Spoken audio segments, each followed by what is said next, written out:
kita akan berkisah satu sosok yang sangat fenomenal. Dia berkuasa 2 tahun 5 bulan dan 10 hari. 2 tahun 5 bulan dan 5 hari, afwan. Tetapi walaupun singkat menjadi khalifah, di zamannya berhasil menegakkan keadilan. Bahkan simbol keadilan yang ditegakkan khalifah ini sampai hari ini dibaca oleh para khatib pada setiap Jumat. Innallaha ya'murukum bil adli wal ihsan wa ita'i dzil qurba wa yanha 'anil fahsya'i wal munkari wal bagh ya'idukum la'allakum tadhakkarun.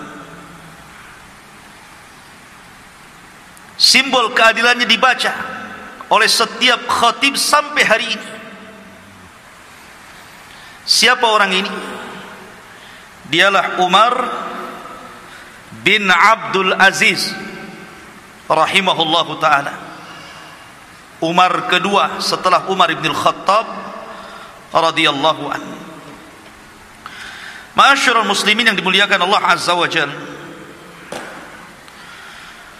Allah subhanahu wa ta'ala setiap 100 tahun sekali akan membangkitkan orang yang akan memperbaharui agamanya. Dan 100 tahun pertama, kata para ulama, Allah bangkitkan Umar bin Abdul Aziz. Dan 100 tahun kedua Allah bangkitkan Muhammad ibn Idris, atau dikenal dengan Imam Syafi'i rahimahullahu ta'ala. Siapa Umar bin Abdul Aziz ini? Kenapa begitu fenomenal namanya? 2 tahun lebih berkuasa, tidak ada orang miskin satu negara. Bagaimana caranya? Ma'asyiral muslimin yang dimuliakan Allah azza wa jalla, kita akan cerita nasabnya dulu. Siapa Umar bin Abdul Aziz? Umar bin Abdul Aziz kunyahnya adalah Abu Hafsin. Umar bin Abdul Aziz ibn Marwan ibn Hakam ibn Abil As ibn Umayyah ibn Abdi Syamsi ibn Abdil Manaf, dan begitu seterusnya. Adapun ayahnya adalah Abdul Aziz ibn Marwan ibn Hakam, termasuk dari para pemimpin terbaik dari Bani Umayyah. Dulu ayahnya itu menjadi gubernur Mesir 20 tahun di zaman kekuasaan Abdul Malik ibn Marwan. Adapun ibunya Abdul Aziz, Umar bin Abdul Aziz ini namanya Ummu Asim. Kunyahnya namanya Laila bintu Asim ibn Umar ibn al-Khattab. Jadi ibunya itu keturunan Umar ibn Khattab.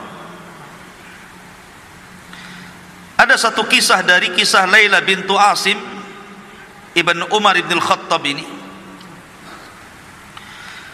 Jadi suatu ketika di zaman Amirul Mukminin Umar ibn al-Khattab, Umar ini sedang mengadakan jalan-jalan malam, melihat orang-orang miskin apa yang dihajatkan mereka.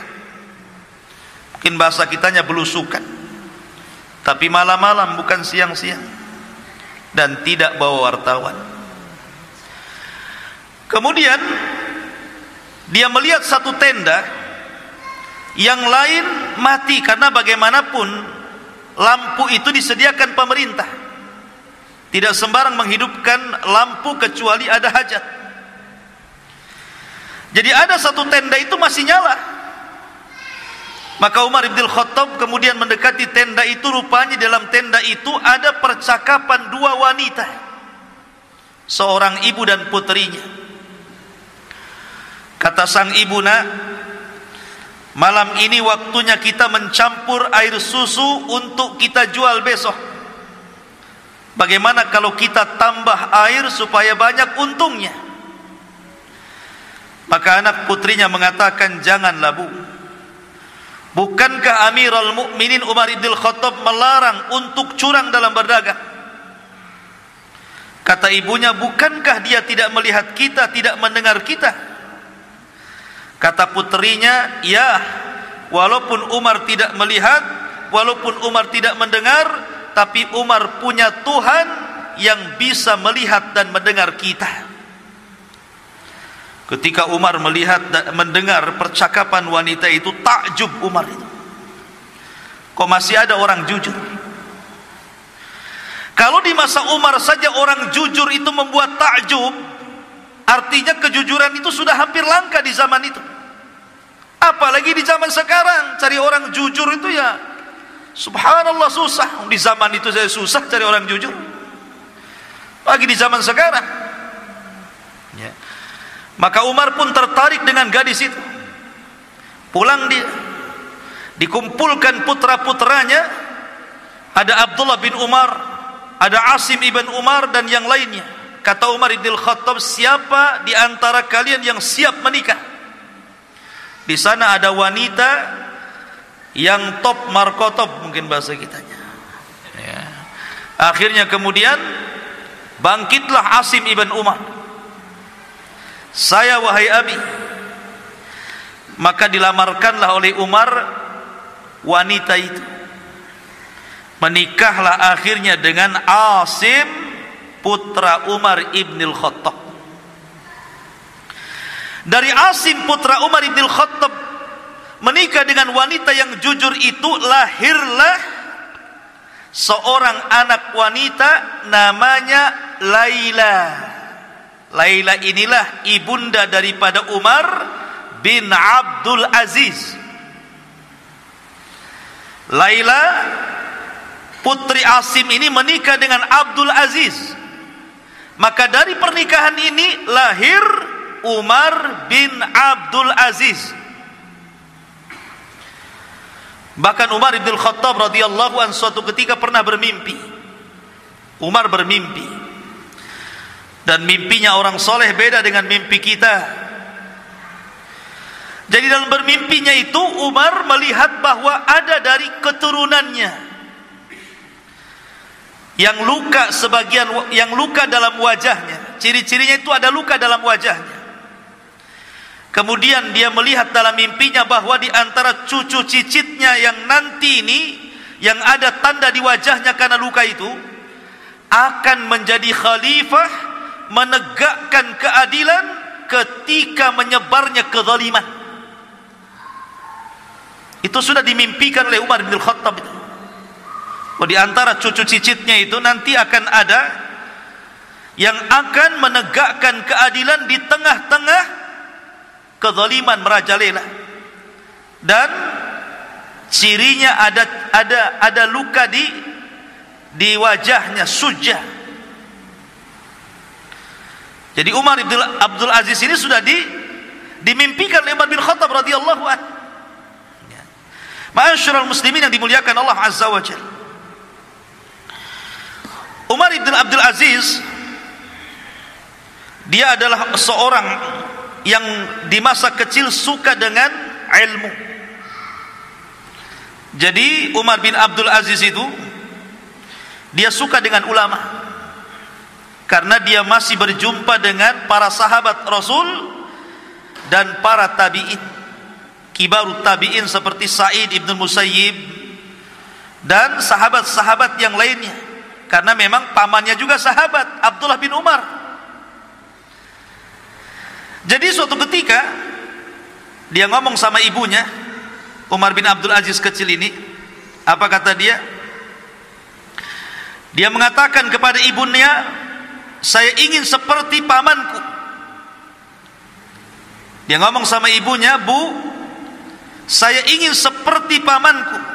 Ana uhibbu an akuna mithla khali." Saya ingin seperti pamanku. Maksudnya siapa pamannya? Abdullah bin Umar. Dan Abdullah bin Umar itu seorang yang faqih, ulamanya sahabat. Kata ibunya mengatakan, "Ndak usahlah, kamu ndak mungkin kayak dia," katanya. Jadi ibunya sudah ini dulu, ciut dulu, ndak mungkin kamu kayak dia itu. Harusnya kan tidak seperti itu ya. Kalau ahli-ahli pendidikan kan, kalau ada anak menginginkan sebuah kebaikan harusnya didorong kan. Kata ibunya, ndak usahlah, kok nggak mungkin kayak dia, katanya. Tapi dengan berjalannya waktu, ketika ayahnya Abdul Aziz kemudian di zaman Abdul Malik ibn Marwan itu diangkat menjadi gubernur Mesir, maka seluruh keluarganya diboyong ke Mesir.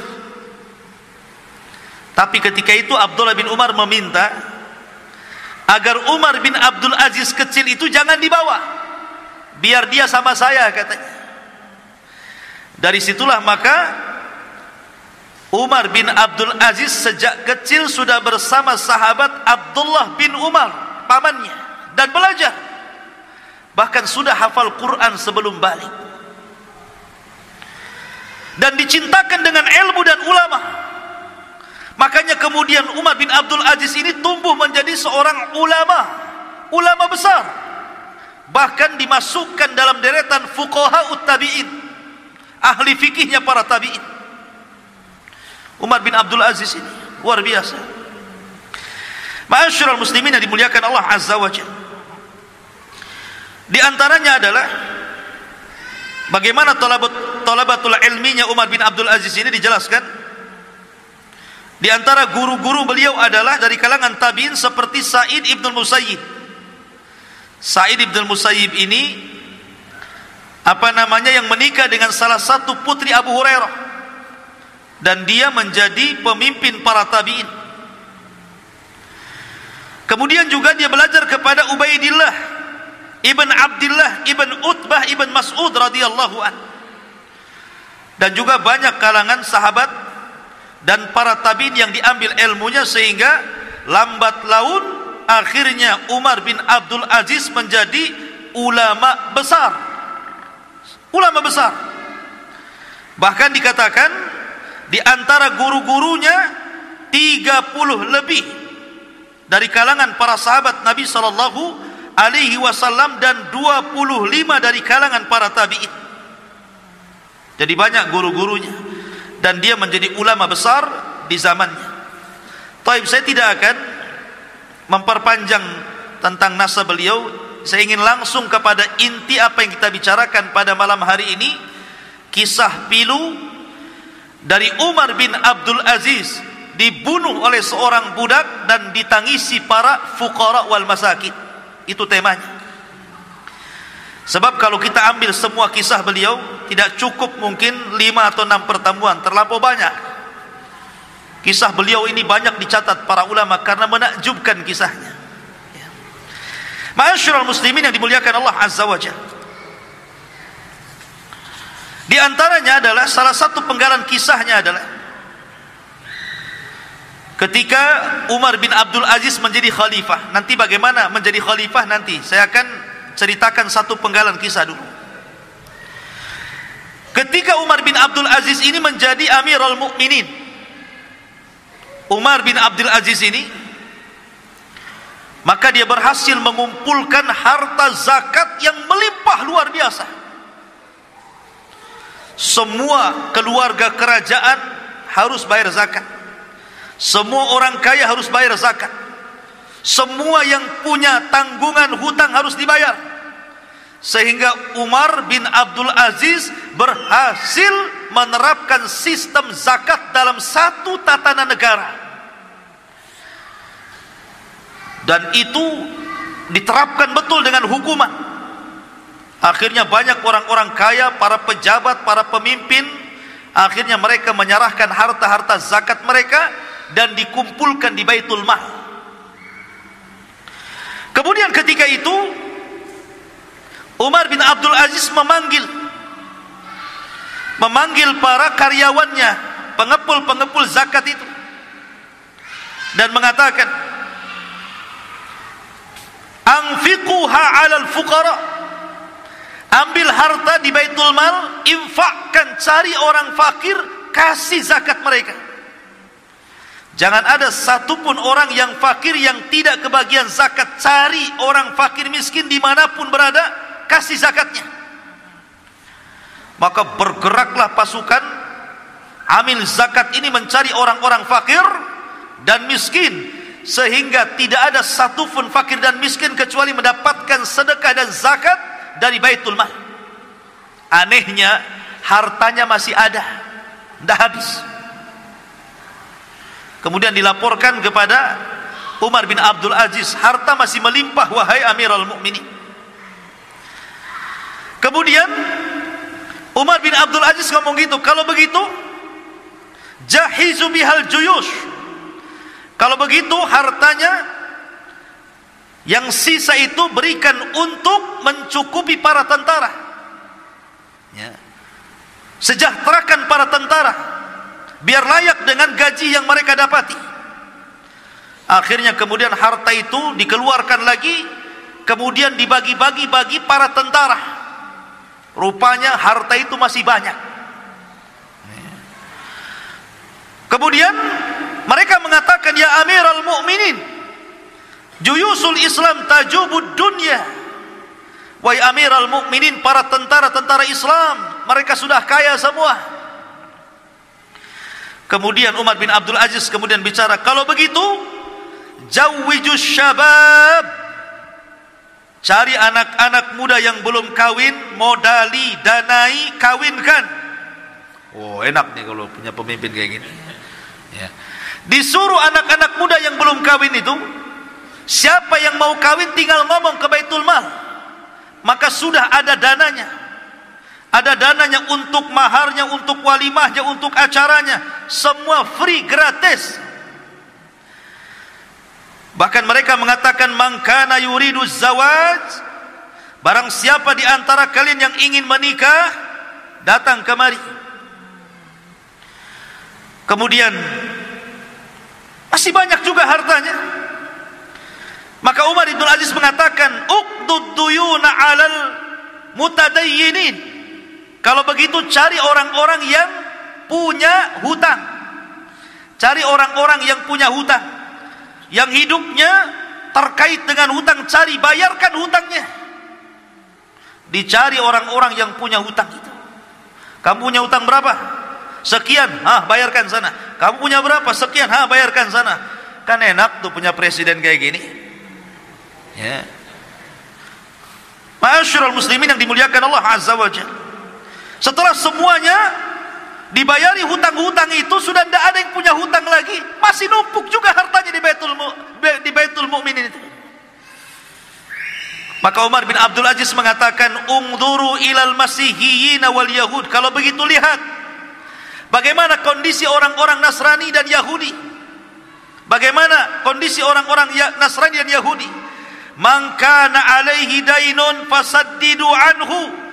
Kalau seandainya mereka punya hutang, bantu mereka, ambil dari Baitul Mal, bayarkan itu. Carinya orang Yahudi, orang Nasrani yang punya hutang. Kamu punya hutang berapa? Sekian. Nih bayarkan sana. Sampai kepada Nasrani Yahudi merasa senang dengan kepemimpinan Umar bin Abdul Aziz ini. Sampai ketika sudah semuanya, sudah orang miskin sudah dinafkahi, orang yang punya hutang sudah dibayarkan, para tentara sudah dicukupkan, orang-orang kafir juga dibantu, sudah nggak ada lagi, tapi harta masih banyak. Maka Umar bin Abdul Aziz mengatakan, kalau begitu belikan uang dari Baitul Mal itu, biji-biji gandum, sebarkan di gunung-gunung, agar jangan orang mengatakan bahwa burung-burungnya Bani Umayyah kelaparan. Sampai kepada burung diperhatikan, ikhwan. Begitulah Amirul Mukminin Umar bin Abdul Aziz, ya. Makanya Umar bin Abdul Aziz itu seorang khalifah yang tidak pernah dilahirkan di zamannya, dan tidak pernah ada orang yang diwafatkan setelahnya. Satu-satunya orang kayak gitu itu. Tidak ada lagi orang yang dilahirkan seperti dia, dan setelah wafat tidak ada lagi orang yang persis seperti dia. Satu-satunya produk langka ini Umar bin Abdul Aziz rahimahullahu ta'ala. Ma'asyiral muslimin yang dimuliakan Allah Azza wa Jalla, bagaimana kisahnya dia jadi khalifah? Suatu ketika ikhwatu fiddin, kita tahu bahwa ada terjadi khilaf ya, apakah dia lahir di Mesir, apakah dia lahir di Madinah. Pendapat yang kuat berdasarkan pendapat Imam Zahabi rahimahullahu ta'ala, bahwa beliau lahir di Madinah Al-Munawwarah, tinggal di situ, ngapal Quran di situ, belajar di situ kepada para ulama, karena di zamannya masih melimpah para sahabat dan para tabi'in yang sangat mulia.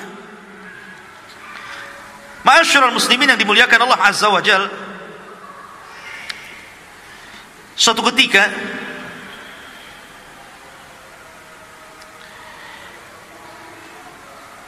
ketika meninggal salah satu khalifah di zamannya Abdul Malik ibn Marwan, ketika itu kita tahu bahwa Khalifah Abdul Malik ibn Marwan itu sangat menyukai Umar bin Abdul Aziz. Khalifah Abdul Malik ibn Marwan itu suka dengan Umar bin Abdul Aziz karena memang paham agama, seorang ulama, walaupun masih budak tapi banyak ilmunya.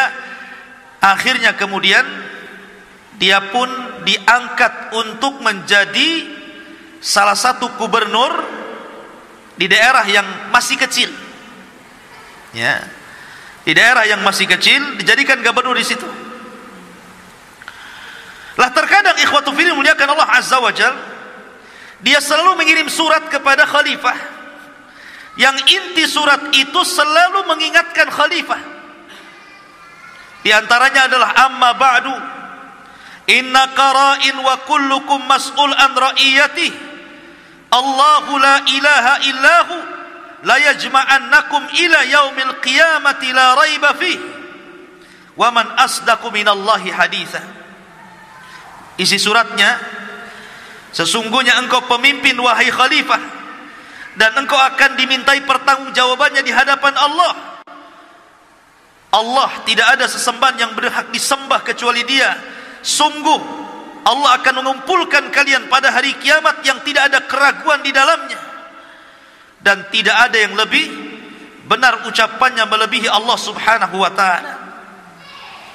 Begitulah nasihat-nasihat yang dilontarkan oleh Umar bin Abdul Aziz kepada Khalifah Abdul Malik ibn Marwan di masa dia menjadi gubernur, sampai akhirnya meninggal dunia Khalifah Abdul Malik ibn Marwan, kemudian diganti oleh anaknya namanya Al-Walid ibn Abdul Malik ibn Marwan.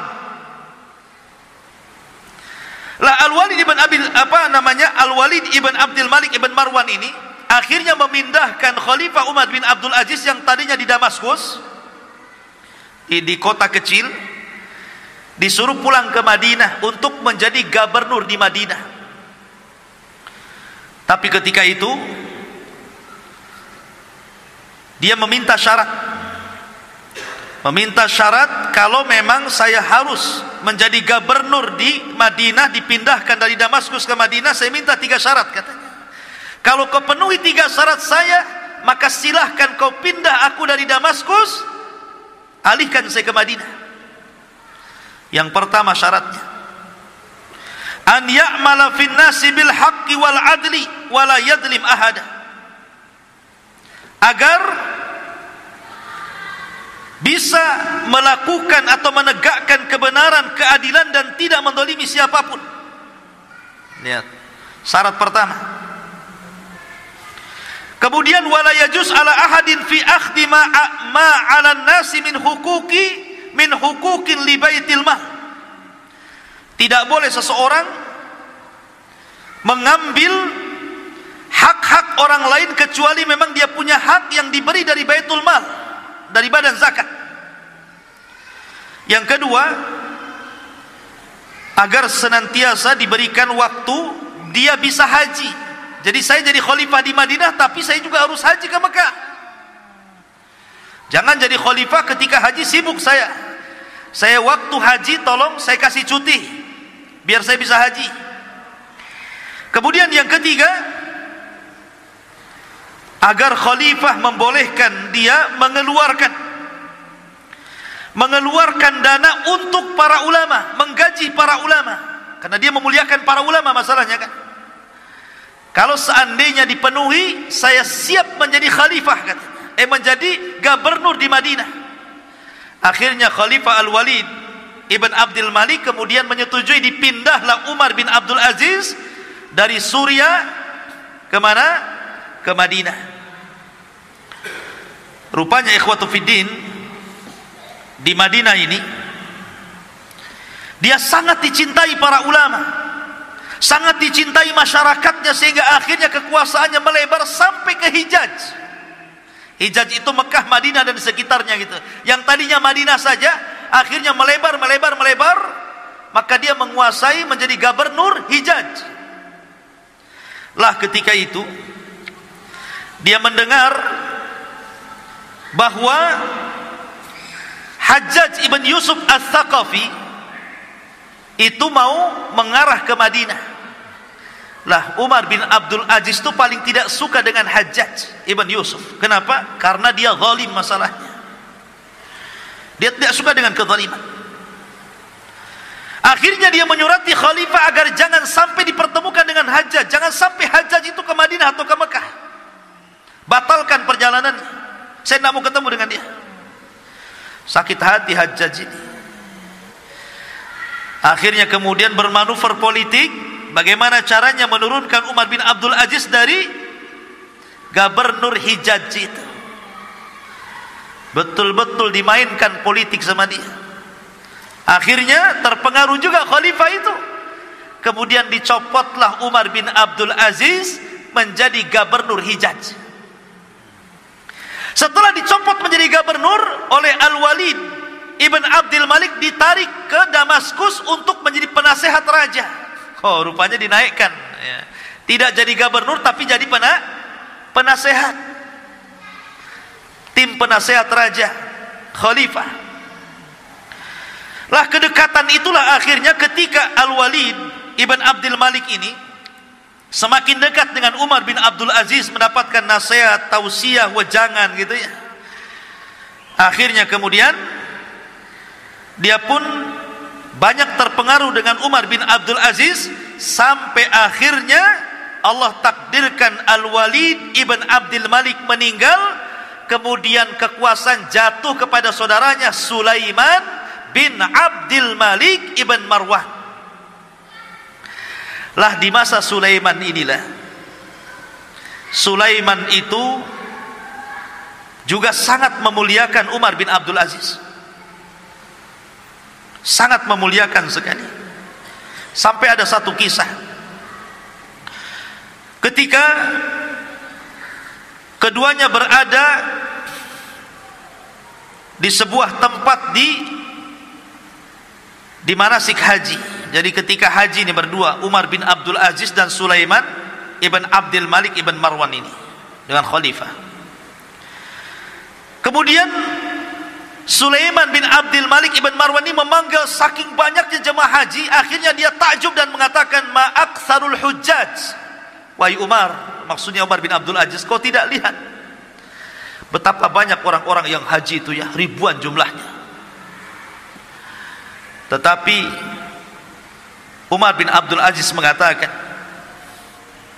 fa innahum sayatuna alaika yaumal qiyamah. Sesungguhnya banyaknya orang-orang itu nanti pada hari kiamat akan datang kepadamu. Ya. Nanti orang-orang itu nanti pada hari kiamat akan datang kepadamu dan mengadu di hadapan Allah Subhanahu wa taala. Apakah engkau memimpin dengan adil ataukah tidak memimpin dengan adil? Oh, dinasihati khalifah. Mereka akan datang kepadamu pada hari kiamat.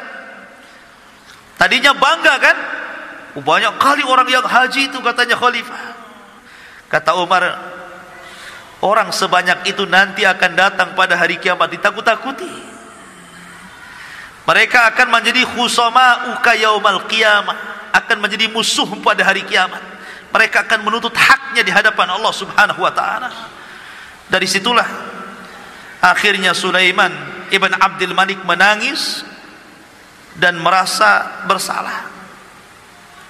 Lah sebelum wafatnya Sulaiman bin Abdul Aziz, Sulaiman ibn Abdul Malik ini, dia ngirim surat, isinya wasiat. Harusnya ketika dia meninggal itu kan masih ada saudara-saudaranya kan, ada Yazid ibn Abdul Malik ibn Marwan, ada Hisham ibn Abdul Malik ibn Marwan gitu kan. Harusnya yang jadi setelah meninggalnya Sulaiman itu Yazid ibn Abdul Malik ibn Marwan. Ternyata ketika dia nulis surat wasiat, rupanya tidak ditulis nama Yazid di situ, tapi ditulis nama Umar bin Abdul Aziz. Jadi sebelum wafatnya dia nulis surat, nanti kalau saya meninggal, maka kekuasaan ini saya berikan kepada Umar bin Abdul Aziz. Dengarkan, taati perintahnya karena dia khalifah kalian. Maka betul-betul ketika meninggal dunia, dibuka surat wasiatnya. Aku sudah mewasiatkan kepada orang setelahku yang pantas menjadi khalifah, dialah Umar bin Abdul Aziz, maka dengarkan dan taati perintahnya. Jadi justru saudara-saudaranya tidak menjadi, harusnya kan saudaranya tuh, ini kenapa orang lain? Karena Sulaiman bin Abdul Malik ibn Marwan tahu karakter-karakter saudaranya kan. Nih kalau saudaranya jadi raja masalah nih. Makanya kemudian dia takut di hadapan Allah, dipilihnya Umar bin Abdul Aziz menggantikan Sulaiman putra daripada Abdul Malik ibn Marwan. Coba anak-anak ya, jangan ribut ya. Ada satu kisah yang menarik ikhwan. Ketika di permulaan beliau menjadi khalifah, ketika dia mendengar bahwa telah datang wasiat dari Sulaiman bin Abdul Malik ibn Marwan bahwa ketika dia meninggal Umar bin Abdul Aziz harus jadi khalifah, dia tidak pernah keluar dari masjid. Tidak pernah keluar dari masjid. Dia ketakutan dengan wasiat itu. Sehingga kemudian dia pun menolak untuk dibaiat. Dia menolak untuk dibaiat. Sampai-sampai setelah kemudian dia mendapatkan kabar, apa kata beliau di hadapan manusia ini? Ketika dia mendapatkan kabar bahwa dia sudah diwasiati untuk menjadi khalifah sepeninggal Sulaiman, dia pun mengatakan,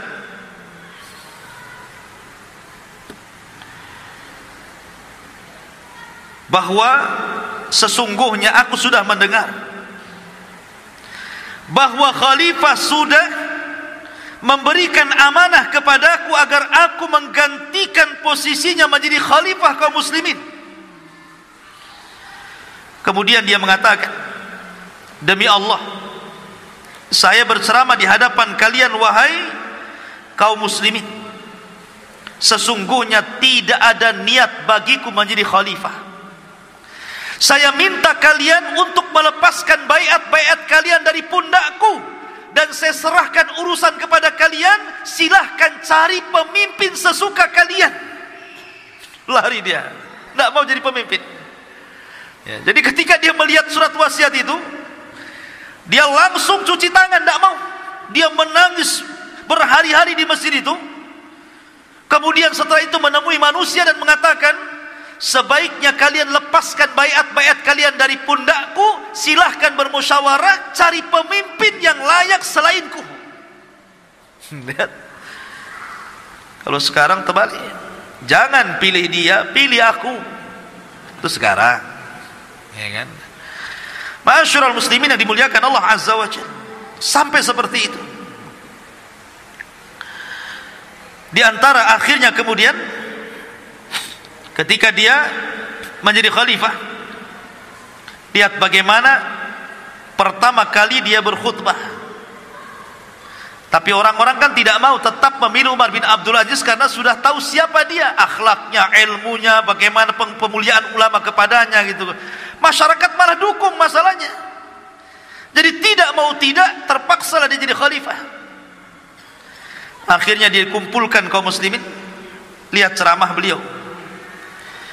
Di permulaannya dia mengatakan, ayyuhan nas, inni qad ubtulitu bihadzal amri ghaira ra'yin kana minni fih wala talabatan lahu wala masyuratan minal muslimin wa inni qad khala'tu ma fi a'naqikum min bai'ati fakhtaru li anfusikum.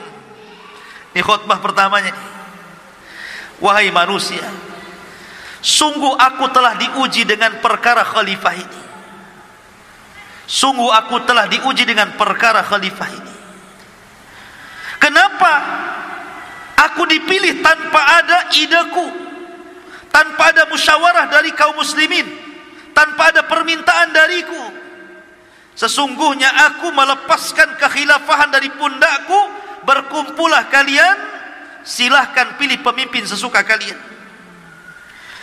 Kemudian di ujung ceramahnya Rasulullah dia mengatakan, Umar bin Abdul Aziz, ayyuhan nas, man ata Allah wajabat ta'atuhu wa man asallah fala ta'ata lahu, ati'uni fima ata'tullah wa asaitu wa as fa idza asaitullaha fala ta'ata li alaikum.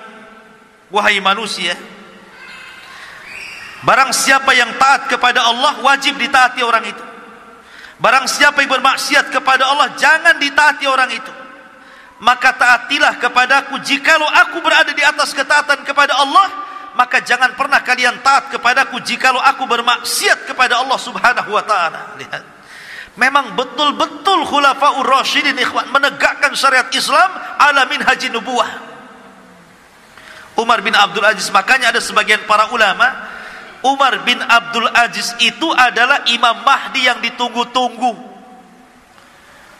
Imam Mahdi yang ditunggu-tunggu. Walaupun pendapat ini berdasarkan takwil dan dilemahkan para ulama, tapi ada ulama yang mengatakan seperti itu, bahwa fase-fase itu sudah lewat.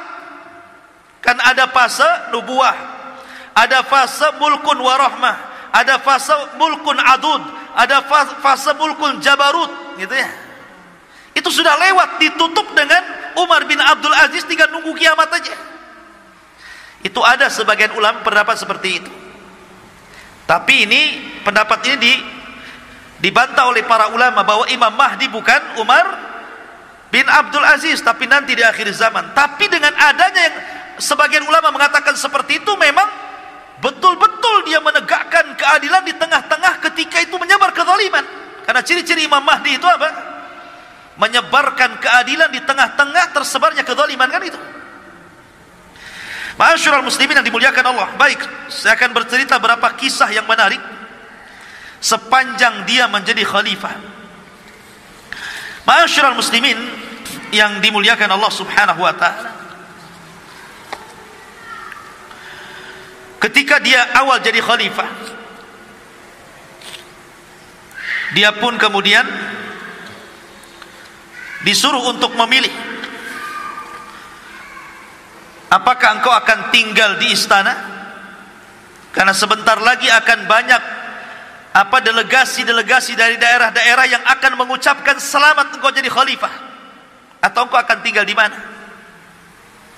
Kata para pejabat ini untuk memuliakan khalifah, kau mau di mana? Sebaiknya kau pindah, bawa keluargamu, boyong ke istana. Karena sebentar lagi akan banyak delegasi-delegasi dari daerah-daerah yang akan mengucapkan sebagai khalifah dirimu. Tapi Umar bin Abdul Aziz tidak mau. Dia malah pulang ke rumah lamanya. Ke rumah lamanya dia balik. Tidak mau tinggal di istana dia. Dia rumahnya rumah jelek, rumah buruk gitu kan. Tidak mau dia tinggal di istana. Bayangkan, waraknya luar biasa, zuhudnya luar biasa. Maka Kemudian ketika itu dia pun pulang dan menemui istrinya. Apa kata dia? Ini pertama kali dia ngomong sama istrinya.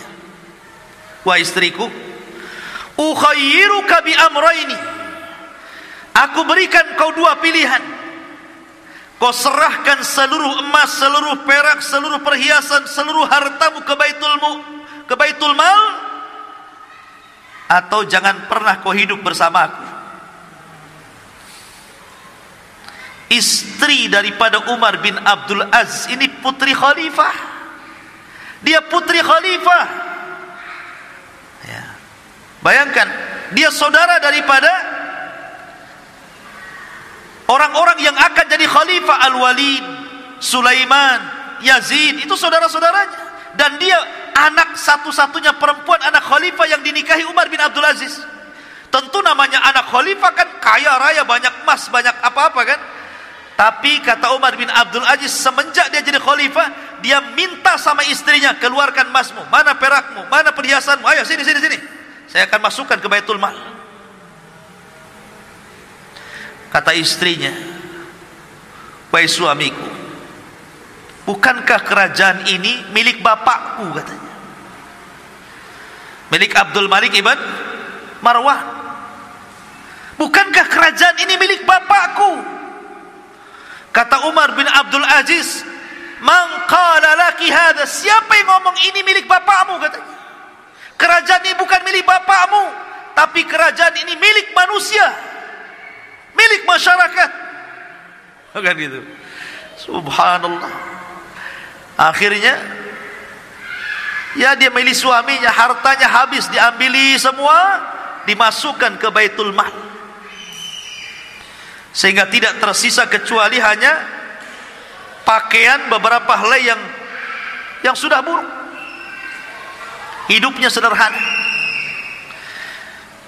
Setelah itu kemudian mulailah dia nyasar kepada kerabat-kerabat kerajaan. Dia nyasar kepada kerabat-kerabat kerajaan, kepada saudara-saudara, anak-anak dari paman-pamannya yang masih kerabat-kerabat dan keluarga kerajaan, dikumpulkan dan dikatakan, kalian semua, man kana lahu iqaran wala ardan wala malan falyati ila Baitul Mal.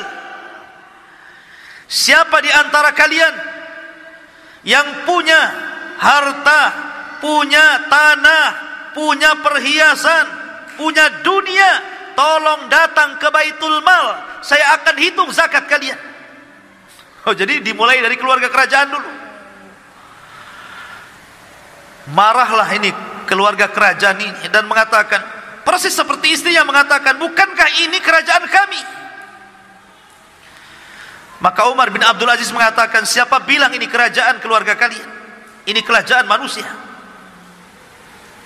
Keluarkan. Mana zakat-zakat kalian? Mana harta-harta kalian?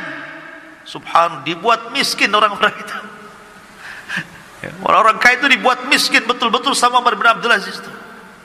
Jadi yang dulunya mereka nggak pernah zakat, dihitung zakatnya. Berapa tahun kau tak bayar zakat? Berapa tahun kamu tak bayar zakat? Mana zakat ternakmu, mana zakat tanimu, dihitung semuanya. Akhirnya ikhwatu fiddin, apa nggak bankrupt nih orang-orang? Betul-betul bankrupt. Akhirnya ketika mereka pun hidupnya sudah susah, karena hartanya diambili dan dimasukkan Baitul Mal, mereka pun datang kepada Umar bin Abdul Aziz dan mengatakan, ya Amirul Mukminin, kami sudah tidak punya harta lagi, harta kami sudah engkau ambil, tolonglah berikan kepada kami gaji bulanan. Sudahlah, saya makan gaji bulanan sudah cukup, berapalah kau kasih kepada kami? Kata Umar bin Abdul Aziz, kalau engkau ingin dapat gaji kerja, kau kerja dulu baru kau dibayar. Persis seperti yang lainnya. Tidak ada anggota kerajaan nganggur tiba-tiba tiap bulan dapat gaji. Kerja. Bayangkan, ditekannya betul-betul. Ya. Akhirnya setelah kemudian orang-orang kaya dari anak-anak pamannya, kerabat kerajaan, mulai dia nyasar ke orang-orang kaya yang ada di luar sana. Dikumpulkan orang-orang kaya itu, semua dikumpulkan. Mana zakat kalian? Sini. Setelah dikumpulkan dan diambil semua zakatnya orang-orang kaya itu, memang betul-betul dia terapkan zakat betul. Baru setelah tidak ada orang kaya kecuali diambil zakatnya, baru dipanggil orang miskin. Siapa yang pernah didolimi oleh orang kaya? Siapa di antara kalian yang pernah didolimi orang kaya? Siapa di antara kalian yang pernah diambil hartanya, diambil tanahnya, diambil sawahnya, diambil kendaraannya, diambil binatangnya? Sini. Coba bayangkan. Akhirnya satu-satu, saya didolimi si anu, saya didolimi si anu, saya didolimi si anu. Memang betul-betul hukum ditegakkan di sini. Maka orang-orang miskin pun kemudian mendapatkan hak-hak yang terdoliminya. Dari situlah terpupuk kecintaan orang fakir, orang miskin kepada Umar bin Abdul Aziz. Betul-betul mengadakan pemerataan ekonomi dengan sistem zakat ini. Sehingga lambat laun akhirnya yang miskin itu sudah mulai kaya, sehingga sudah tidak lagi menerima zakat karena sudah cukup. Lihat, walau anna ahlal qura amanu wattaqau lafatahna alaihim barakatin minas sama'i wal ardh. Kalau penduduk negeri ini beriman dan bertakwa, maka Allah Subhanahu wa taala akan suburkan dengan berkahnya dari langit dan dari bumi. Sampai-sampai ikhwatu fiddin, ada seorang nenek-nenek itu bicara dengan manusia. Ketika dia mendengar ada serigala yang memakan domba, maka nenek ini mengatakan, wallahi laqad mata Umar, wallahi laqad mata Umar. Sungguh telah meninggal Umar, sungguh telah meninggal Umar. Dulu di masa Umar bin Abdul Aziz masih hidup, tidak ada satupun serigala yang berani mengganggu kambing, katanya. Sekarang dia meninggal, serigala-serigala itu sudah mulai mengganggu kambing, katanya. Sampai seperti itu. Ini ucapan orang tua. Saking amannya di zaman Umar bin Abdul Aziz itu. Ma'asyiral muslimin yang dimuliakan Allah Azza wa Jalla. Bahkan dikisahkan bahwa Umar bin Abdul Aziz itu baik sarapannya, makan siangnya, makan malamnya itu hanya makan adas. Tahu adas? Bawang. Hanya makan bawang saja dia itu kerjanya, roti sama bawang. Dia tidak pernah makan daging, makan ini, makan itu. Karena sudah tidak sanggup membeli. Bukan tidak sanggup membeli juga, karena dia memang hidupnya sederhana, wara' zuhud. Dan dia adalah seorang yang memberikan contoh kepada masyarakat. Jadi hari-hari itu makannya bawang saja, roti bawang, roti bawang. Sampai-sampai yang bosan itu pembantunya, karena hari-hari makan bawang. Datanglah pembantunya kepada istrinya Umar bin Abdul Aziz, Fatimah, dan mengatakan, ya Fatimah, laqad malaltu min aklil adas. Wahai Fatimah, aku tidak bosan makan bawang itu, yang lain lah, katanya. Si makan bawang aja, ya kan? Maka Fatimah mengatakan, ittaqillah, inna hadza ta'amu maulak. Umar bin Abdul Aziz, bertakwalah kau kepada Allah, sesungguhnya adas itu makanan pemimpinmu Umar bin Abdul Aziz. Makanan tuanmu itu jangan kau celah. Coba, jadi pembantunya yang bosan, tapi Umar bin Abdul Aziz tidak bosan. Lihat warok zuhudnya itu. Ma'asyiral muslimin yang dimuliakan Allah Azza wa Jalla. Bahkan suatu ketika Umar bin Abdul Aziz ini malam-malam masuk masjid. Malam-malam masuk masjid. Namanya masjidnya gelap. Tidak ada orang, tidak tahu kalau di masjid itu ada orang tidur. Kemudian kesepak kakinya sama Umar bin Abdul Aziz, marah, ya, dan mengatakan, ya Majnun, ya Majnun, katanya. Dibilang gila. Hei orang gila, kenapa kau sepak kaki?" katanya. Dibilang, ini pengawal Umar bin Abdul Aziz sudah emosi dia. Gimana coba khalifah dibilang majnun? Dalam riwayat khimar, "Ya himar, wahai keledai," katanya. Lebih kasar lagi. Kata penjaganya ini, "Biarkan saya tangkap orang itu." Kata Umar bin Abdul Aziz, kan malam-malam, dia hanya tanya, "Apakah saya gila?" Maka ku jawab, "Lastu majnunan, saya enggak gila." Apa salahnya katanya? Pergi. Bagaimana akhlaknya? Ini pengawal ini sudah marah gitu. Ya, masa kemudian khalifah dibilang majnun? Tapi Umar ingin meredakan suasana dan mengatakan, dia itu tidak mengatakan saya gila. Dia tanya, "Apakah saya gila?" Saya jawab, "Saya tidak gila." Kita pergi. Seperti itu akhlak dia.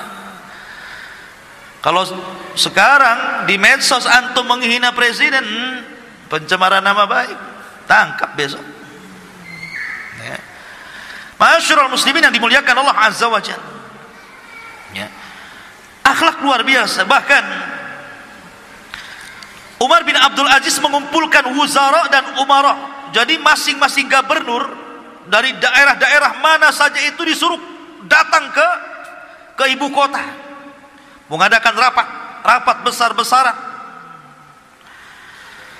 Setelah mereka duduk di kursi, mulailah Umar bin Abdul Aziz mengatakan, "Saddidu duyunan nas, kullu man kana lahu dainun sadadna, at'imul fuqara." Maka Umar bin Abdul Aziz mengatakan, kalian harus memenuhi hutang-hutang kalian, bayarkan hutang-hutang kalian. Kalau kalian punya hutang mengambil hak rakyatnya, kembalikan kepada rakyat. Kemudian jangan lupa orang-orang fakir. Jangan lupa dengan orang-orang fakir. Begitulah Umar bin Khattab menasihati para gubernur, selalu diingatkan dengan fuqara dan fuqara. Ya. Kasih makan orang miskin, orang miskin, orang miskin. Itu diingatkan terus. Subhanallah. Umar bin Abdul Aziz itu gajinya cuma 2 dirham. Bukan dinar, dirham. Dirham itu separuh dinar. Kalau satu dirham itu berapa? 4 gram lebih. Berarti kalau dinar 2 gram lebih. Berarti kalau seandainya 1 gramnya anggap 1 juta, berarti 1 dirham itu 2,5 juta lah.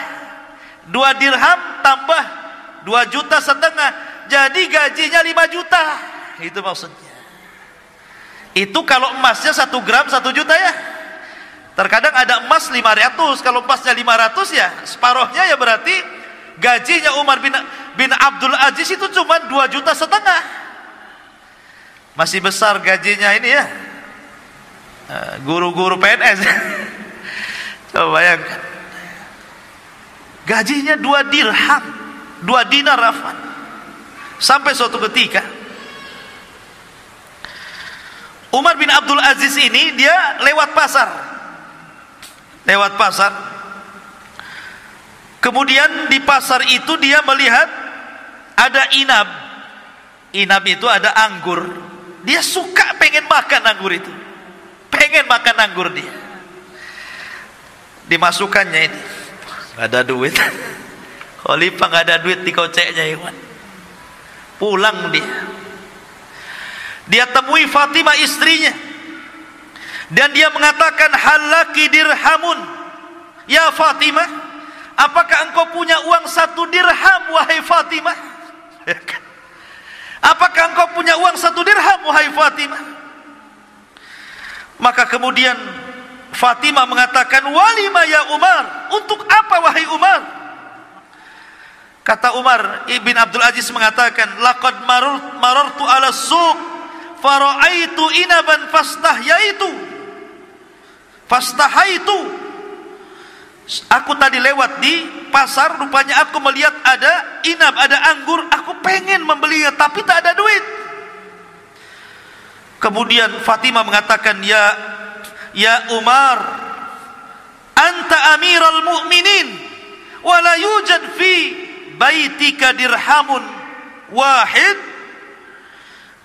Kata Fatimah, wahai Umar, engkau suamiku, engkau ini pemimpin kaum muslimin, masa di rumahmu tidak ada uang 1 dirham?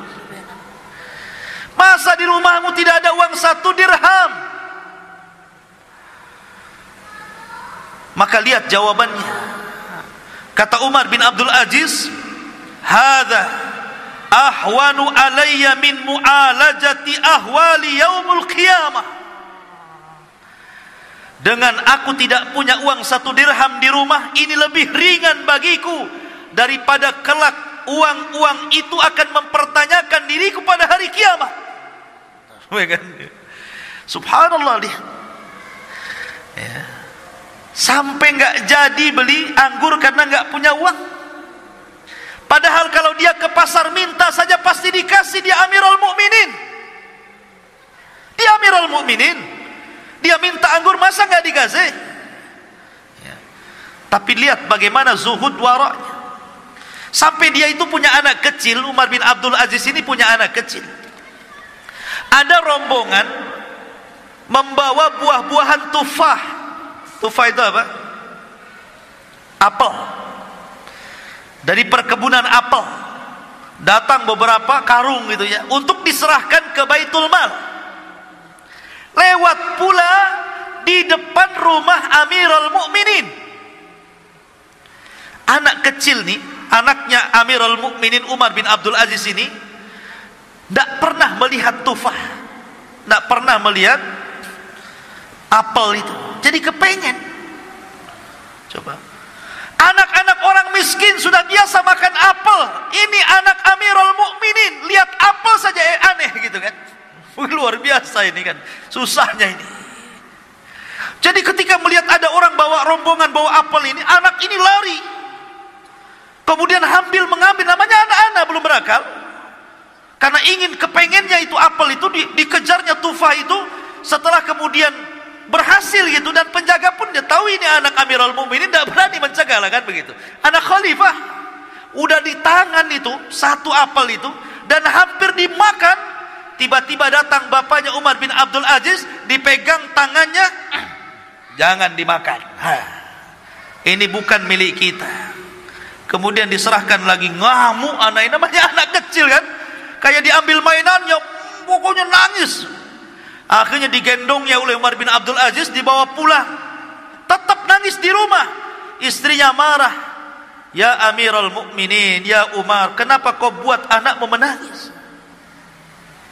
Kata Umar bin Abdul Aziz, demi Allah, ketika aku melihat anak ini mengambil tufah tadi dan hendak memakannya, kemudian ku ambil dari mulutnya, seolah-olah aku mencabut hatiku dalam dadaku, karena aku juga tidak tega.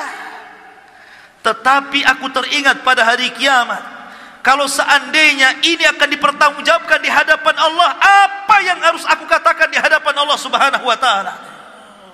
Subhanallah. Ini pemimpin kayak gini kapan lagi adanya, coba. Bayangkan, saking takutnya dia, Umar bin Abdul Aziz. Ma'asyiral muslimin yang dimuliakan Allah Azza wa Jalla. Suatu ketika datang salah satu gubernur dari daerah menuju pusat menemui Umar bin Abdul Aziz di malam hari. Maka Umar pun memasukkan dia ke dewan pertemuan. Kemudian dinyalakan lampu zaitnya itu, lampu tempol kalau kan dulu ya, pakai zait, pakai minyak ya. Mulailah Umar bin Abdul Aziz berdiskusi, bertanya, gimana soal orang miskin di daerahmu, gimana orang susah di daerahmu, bagaimana zakat, gimana sedekah, gimana kondisi masyarakatku, gimana begini. Pokoknya tanyalah hal ikhwal tentang kondisi kaum muslimin yang ada di wilayah gubernur itu. Maka setelah gubernur ini alhamdulillah mengatakan di wilayah kami aman, terkendali, begini, sampai akhirnya dia balik tanya, gubernur ini balik tanya, Wa kaifa haluka ya Amiral Mukminin? Wa kaifa haluka ya Amiral Mukminin? Bagaimana kondisimu wahai Amiral Mukminin? Saya lihat kau memakai baju yang sudah agak robek, agak usang. Kemudian mulailah satu persatu tanya. Kata Umar bin Abdul Aziz, tunggu ya, saya tidak akan jawab dulu pertanyaanmu, tunggu dulu sebentar. Bangkit, ambil lampu, ditiupnya. Kita ngomong gelap-gelap. Kita ngomong gelap-gelap. Tadi apa kamu nanya soal saya? Jadi gak perlu mengatakan, kenapa kau padamkan lampu? Lima atfa'tal asyirat, kenapa kau padamkan lampu? Jadi kita gelap-gelap lah jadinya. Kata Umar bin Abdul Aziz, kalau kau tanya soal aku, berarti ini pertanyaan pribadi, gak ada kaitan dengan negara. Lampu itu milik negara. Tapi kalau kau bertanya soal rakyatku, soal bangsaku, soal negaraku, soal zakat, soal fukara, soal miskin, ku hidupkan. Karena ini memang urusan negara, dan lampu itu milik negara. Bayangkan coba, ada khalifah kayak gini gara-gara lampu. Sampai ketika datang hadiah. Nih Umar bin Abdul Aziz dikasih hadiah berupa minyak wangi. Minyak wangi yang sangat harum sekali. Ketika itu datang minyak wangi, tiba-tiba serbannya ditutupkan ke mulutnya. Pokoknya jangan sampai mencium itu. Kata Muzahim, ya Amirul Mukminin, bukankah minyak wangi itu untuk diambil harum-harumnya? Karena tidak mungkin dimakan, tidak mungkin diminum. Kenapa kau tutup? Kata Umar bin Abdul Aziz, justru karena itu saya belum jelas ini minyak wangi ini hadiah untukku atau untuk negara, diserahkan ke Baitul Mal. Kalau seandainya ini diserahkan ke Baitul Mal, aku sudah menciumnya padahal aku tidak berhak menciumnya. Karena ini milik masyarakat, bukan milikku. Bayangkan kan? Katanya Muzahim, bukankah nggak diminum, nggak dimakan? Justru itu minyak wangi itu yang memang di mana-mana nggak diminum, nggak dimakan, manfaatnya jadi cium kan, begitu kan? Akhirnya tetap dia tidak mau mencium minyak wangi, ditutupnya pakai serban ini. Sampai akhirnya masukkan ke Baitul Mal. Masukkan di ke Baitul Mal. Seperti itu ikhwatu fiddin Umar bin Abdul Aziz. Ma'asyiral muslimin yang dimuliakan Allah Azza wa Jalla. Sampai suatu ketika Umar bin Abdul Aziz ini suatu ketika sholat malam di rumahnya. Ketika dia sholat, lewatlah kepada ayat-ayat tentang azab, tentang neraka. Tiba-tiba dia nangis. Ketika dia nangis, istrinya ikut nangis yang mendengarkannya. Ketika istrinya nangis, anaknya ikut nangis karena melihat ibunya menangis. Ketika tetangganya mendengar bahwa di rumah Umar bin Abdul Aziz ada tangisan, ikut menangis dia. Kemudian tetangganya mendengar tetangga ini menangis, ikut menangis. Tetangga ini ikut menangis. Satu desa menangis. Karena tangisan Umar bin Abdul Aziz, bayangkan. Nular tangisannya juga. Seperti itu Umar bin Abdul Aziz pengaruhnya kepada masyarakat itu. Ya. Sampai-sampai suatu ketika dia keluar dari masjid, dia meminta kepada para sahabatnya, isbikuni, duluan bahasa kitanya, isbikuni, duluan. Sahabatnya mengatakan, walima ya Amirul Mukminin, kenapa, ada apa ini? Sudah duluan saja, saya belakangan. Akhirnya kemudian dia mengambil baglahnya, mengambil kendaraannya, himarnya, dan tidak menuju rumahnya, tapi dibelokkan menuju kuburan. Tengah malam menuju kuburan. Kemudian dia duduk di kuburan itu. Kemudian dia berbincang-bincang di kubur, memanggil-manggil orang-orang yang ada di kubur itu, dan mengatakan, ya ayyuhal mauta, madza fa'alta bin nas? Wahai orang-orang yang sudah meninggal, apa yang kau lakukan dulu kepada manusia di masa hidupmu? Kemudian yunadi, dia pun berteriak, ainal mu'azzam wa ainal muhtaqar. Aku sudah tidak bisa membedakan lagi mana kuburan orang mulia, mana kuburan orang yang dihinakan. Kemudian dia membaca ayat ma aghna anni maliyah halaka anni sultaniyah. Duhai kiranya kekuasaan yang kubanggakan tidak ada nilainya kalau aku sudah masuk ke liang lahat. Duhai harta yang selama ini kubangga-banggakan pun apalah gunanya kalau aku sampai masuk ke dalamnya. Begitulah renungan kuburan membuat dia menangis. Ma'asyiral muslimin yang dimuliakan Allah Azza wa Jalla. Kemudian kisah yang menarik juga. Suatu ketika datang anaknya yang perempuan itu kepada Umar bin Abdul Aziz, menangis gara-gara tidak punya pakaian. Saya kira anak antum banyak pakaian yang sehari bisa ganti 3 kali ya. Ini anak perempuan Umar bin Abdul Aziz tidak punya pakaian kecuali 1. Dia ngomong sama bapaknya Umar bin Abdul Aziz seraya menangis, sehingga Umar mengatakan, lima tabki, kenapa anda menangis? Qalat, maka anaknya mengatakan, ya abata, inna thawbi mutazahiqan, sesungguhnya pakaianku banyak robeknya, maka belikanlah pakaian untukku. Kata Umar bin Abdul Aziz, dia memanggil pembantunya Muzahim, sini, kemarin saya pernah menyobek selimut. Itu bekas sobekan selimut di mana tuh? Di mana itu bekas sobekan selimut saya yang kemarin saya sobek-sobek itu?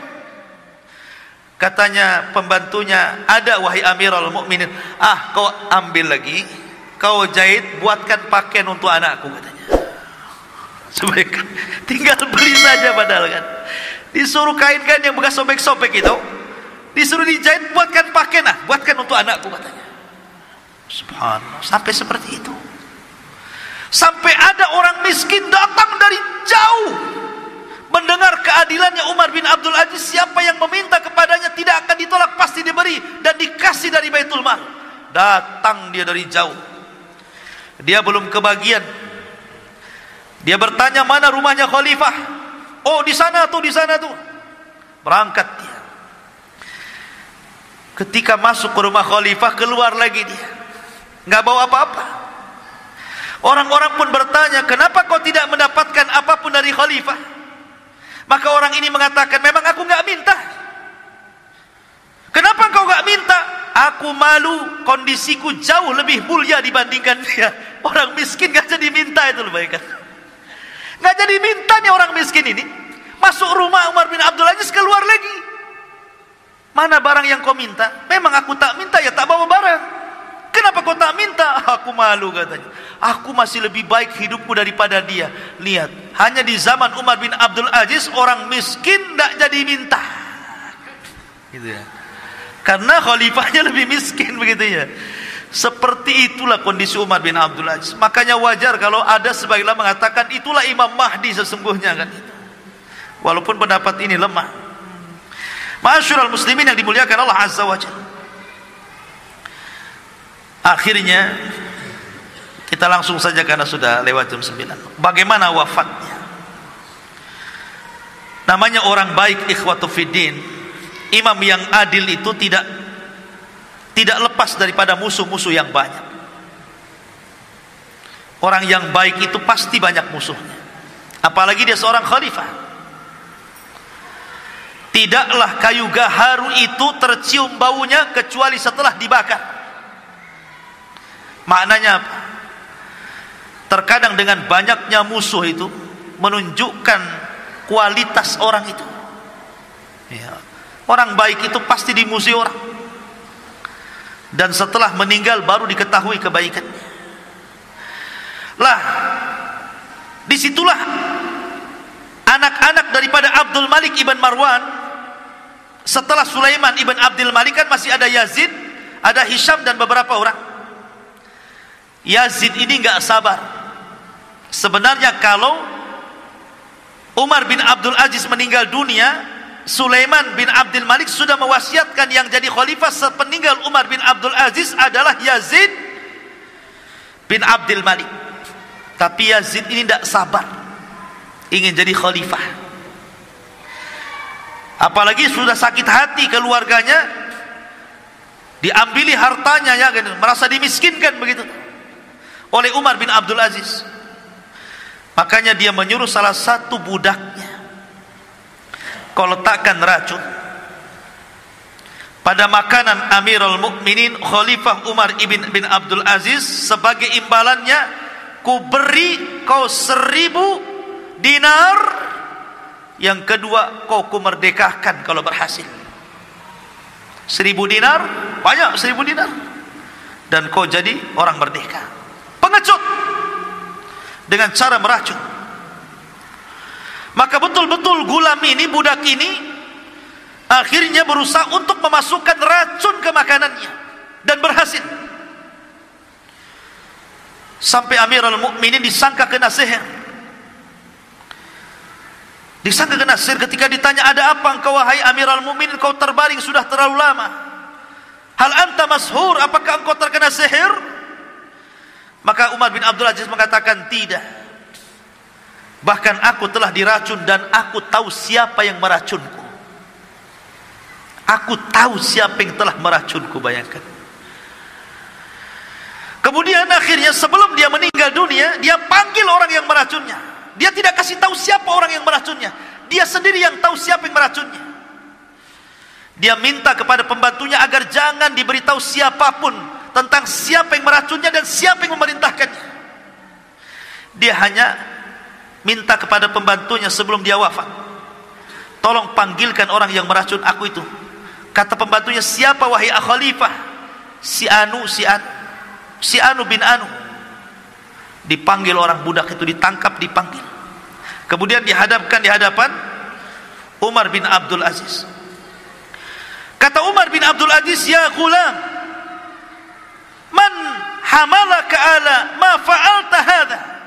Wahai gulam, apa yang menyebabkanmu melakukan hal ini kepadaku? Man amaraka, siapa yang memerintahkan kamu? Maka gulam ini ketakutan dan mengatakan, amarani Yazid. Yazid yang telah memerintahkan aku. Yazid ibn Abdul Malik. Kemudian Umar bin Abdul Aziz mengatakan, wa bima, dengan apa kau dapat imbalan? Bi alfi dinar wa yu'tiquni, karena aku akan mendapatkan imbalan 1000 dinar dan dia berjanji akan memerdekakan aku. Maka itu Umar bin Abdul Aziz ini lagi mau mati nih. Dia mengatakan kepada pengawalnya, ambil yang 1000 dinar itu, ambil, rebut, masukkan ke Baitul Mal, masukkan ke Baitul Mal. Dan kamu yang sudah meracunku, ku maafkan kamu. Uhrub, pergi kamu. La yaraka ahad, jangan sampai siapapun melihat kamu, kemudian kau akan ditangkap dan dibunuh. Kau harus pergi sekarang, sudah ku maafkan, tapi jangan dilihat orang boko yang telah meracun aku. Ini sudah ketahuan, harusnya kan ditangkap, kan diadili gitu. Tidak, dimaafkan, suruh pergi. Jangan tahu siapapun boko yang meracunku, dan jangan diberitahu bahwa Yazid yang telah meracunku. Mulianya akhlak Umar bin Abdul Aziz, ikhwan. Nufusul udhama la tataghayyar, kata para ulama. Jiwanya orang besar itu tidak pernah berubah, dari dulu pemaaf dan akan senantiasa pemaaf. Begitulah nufusul udhama. Jiwanya orang mulia itu tidak pernah berubah, mereka akan sama, ya. Ma'asyiral muslimin, sampai akhirnya ketika Umar bin Abdul Aziz betul-betul meninggal di Himsa, di Suriah sana, maka banyak orang-orang miskin yang menangis.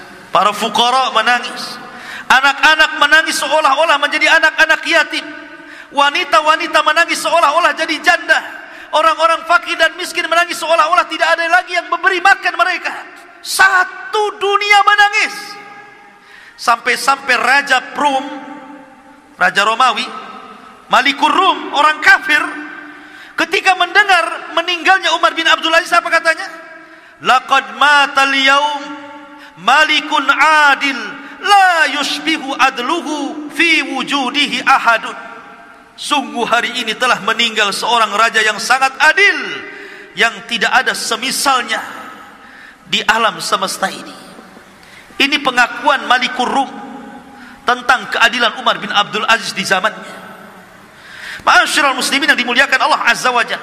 Sehingga ketika dia kemudian mengumpulkan anak-anaknya untuk tarikah harta warisan, sampai-sampai dikatakan kepada Umar bin Abdul Aziz, afala tatruk li ahlika syai'an ya Amiral Mukminin? Kenapa kau tidak tinggalkan harta yang banyak untuk keluargamu, wahai Amiral Mukminin, sebagai warisan?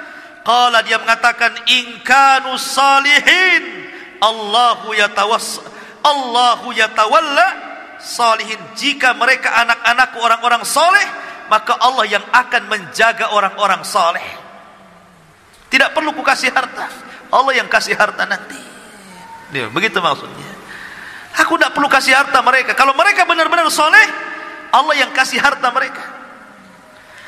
Akhirnya kemudian Umar bin Abdul Aziz pun ketika sudah berkuasa 2 tahun 5 bulan 5 hari, berhasil menegakkan keadilan yang tidak pernah ditegakkan oleh khalifah-khalifah Bani Umayyah maupun Bani Abbasiyah, khalifah setelahnya.